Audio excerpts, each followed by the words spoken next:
everyone, welcome back to this channel. Thank you again today for joining me and for clicking on this video to watch this video. I appreciate all your support on this channel.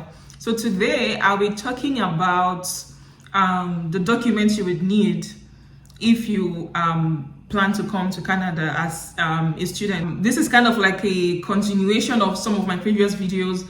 There's a video I uploaded on tips on getting a fully funded scholarship, tips on getting a supervisor that will supervise you in your program. So if you're someone that wants to go through all the steps, you want to get a fully funded scholarship, you watch that video. I'll try to link them below, and then you can watch the one where you get a supervisor. And then after you get a supervisor, the next thing that you would want to do, or the next step would be to wait for to apply to the school, and then you get your admission letter, right? So now, once you've gotten your admission letter, you are then confused. Okay, I need to get the visa. What documents do I need to submit to get the visa? So this video would address this question. So the first thing you would need, of course, is your letter of acceptance. So that's why you cannot apply for a visa, for a student visa, without an admission letter. You have to wait for the letter of admission to come to you before you can put in the application for the visa. So the first thing you would need is a letter of acceptance from the school stating when you're going to start your program, stating, for example, if you have funding from a supervisor, that would state it there in the letter of acceptance, stating your program, all of those things that you would need that would normally be in the acceptance letter. That's the first thing you would need. Second thing you would need is a valid passport, so a valid international passport. That's what you would need. Now, this international passport must not be expired, or it mustn't be like, it must at least be like 6 months before it can expire. But it's always recommended at least a year before it can expire, because then they wouldn't want to put a visa stamp on an expired passport. So if you say that your passport will expire in 6 months, it's better for you to renew it, because I think in Nigerian passport you can renew it a year before the expiry date, right? So you can put in for a new international passport if it's going to expire maybe a year to the time you will travel. So just to avoid any mistakes. So you need a valid international passport. So the next thing you would need is a proof of funds. Now this is very important. Now this proof of fund is a document or a statement of account, as it were, that would show you, that would show the amount that you have. Now, yes, you ask the question, but I have the scholarship, I have a funding from my supervisor or from a scholarship position. Why do I need to show a proof of fund? You do need to show a proof of fund or POF, because it's just something that you need to. For example, if you're not able to pay your fees, or you're not able to cater to your needs when you get there, how are you going to cope? So they need something that will tell you, or will tell them that this person, peradventure something happens to this funding that they have, they can be able to stay in that program continuously, or at least for a year before they figure out themselves. So normally the proof of fund that you need to present is an amount, like a range that you need to present. Now this doesn't mean, like, this range differs, right? It differs in different programs, or different it just differs, different countries and stuff like that. So for my little research, I know that you need at least $10,000 for living expense minus the tuition fee. So you need to show proof that you can live there. So that living expense for at least a year is $10,000. It's always estimated as $10,000. So you need to show the amount. The equivalent would be in naira. You can do the calculation in naira, but 10,000 Canadian dollars for living expense. And then for tuition fee, you can that would be around maybe $17,000, right? Or maybe more. It depends on how much your fees are. So you can see that at this point, when you begin to calculate the money, it's becoming a huge sum of money. Yeah, right? So, and then if you have family as well, so that would add to that, living expense for your family, for your children, for your wife, or for your husband, that would also add to that proof of fund. But doesn't mean that you have to show like $25,000 proof of fund. I mean, some people don't have that kind of money, right? So it differs, it differs, but you can't just show nonsense. You can't just show a small amount, or you can't just show that you have to submit a proof of fund. I would advise that you do your research and then try to see from maybe people that have done what you're doing, maybe the course you're doing or whatever program you're doing. Master's program would be less than a PhD program, right? So then I think it should be about $17,000 in total. I don't know, but I think that would be the least amount you can show, and that would be like around maybe more than 7 million naira in Nigerian currency. Actually maybe more than that, I don't know, but it's going to be like maybe 10 million naira, you can imagine. So, and then one thing to note is that if you want to submit your proof of fund, do not just ask your sibling or your uncle to send you money to your account in a lump sum. That's very wrong. Don't do that, because then the visa people know that this person just borrowed this money last week or 2 weeks ago, and then they're showing us it's not their money. So it's like it will make sense, right? You have to kind of make sure that the money is, if you want to send you money in bits, something, like maybe every week or something till the time. Or you can even ask your parents to sponsor you, right? So it doesn't mean that you have to be the one to sponsor yourself. No, you can ask somebody, a relative, to sponsor you, your uncle. It's always advisable to be the immediate family member, though.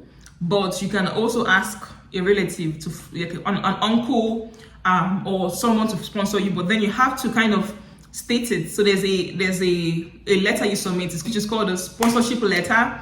This letter would talk about how the person wants to fund you. It's also like an affidavit as well, where they are saying that this thing is true, they are willing to fund you. So in my case, my parents did that for me. So in your case, it might not be your parents, it might be your sibling or whoever, but it's advisable to be a relative, a family member. So that also something is that you can do. You can also be a company that wants to sponsor you. Company sponsors people out of the country, but then they have to also write it down in writing, right? So proof of fund is the third thing you need. So the next thing you need, of course, is your application form. So there's a form online that you fill out in the RICC website, the study visa application form thing. You fill it out for study permit. So of course you need to have that. It's going to ask you lots of questions about yourself, your background, your children's background, blah, blah, blah. And then you can, fill that out, and then that's something that you need to also have as well. The next thing is you need a statement of purpose.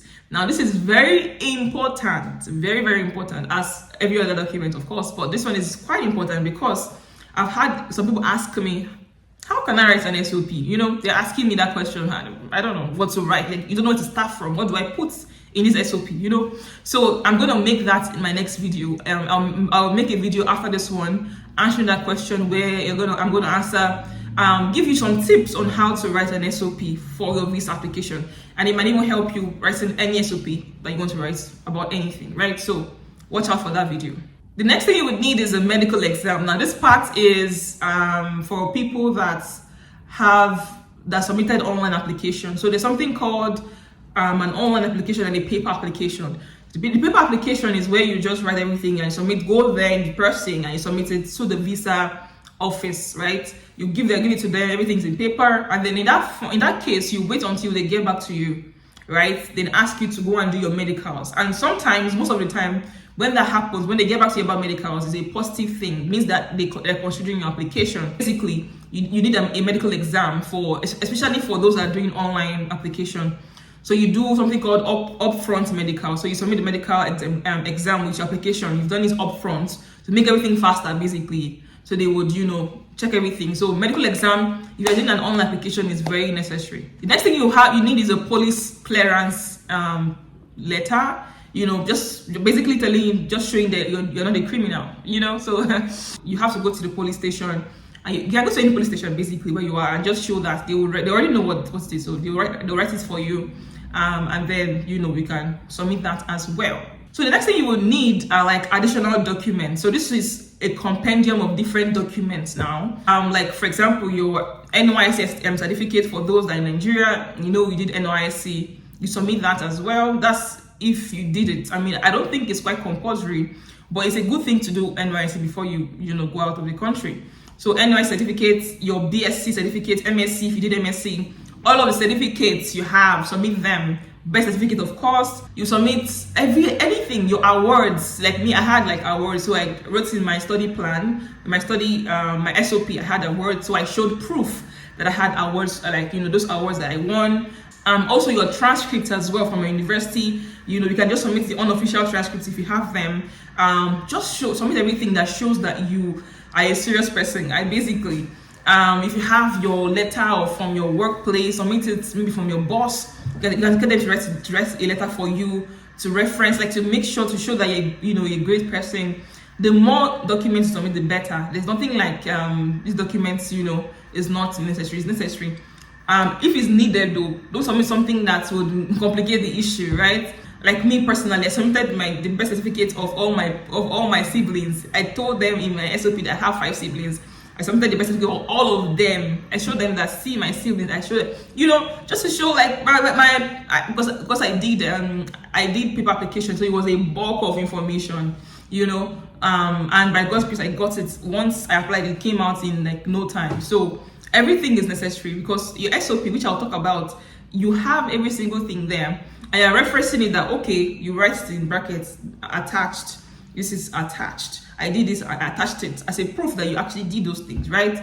So basically shows seriousness. So everything you need, your family information, maybe your parents' business, I attached their business certificates to it, show that my parents had business. It's from there they got the proof of fund, and so this is the business they are doing, this is the name of the business, the business card is also here.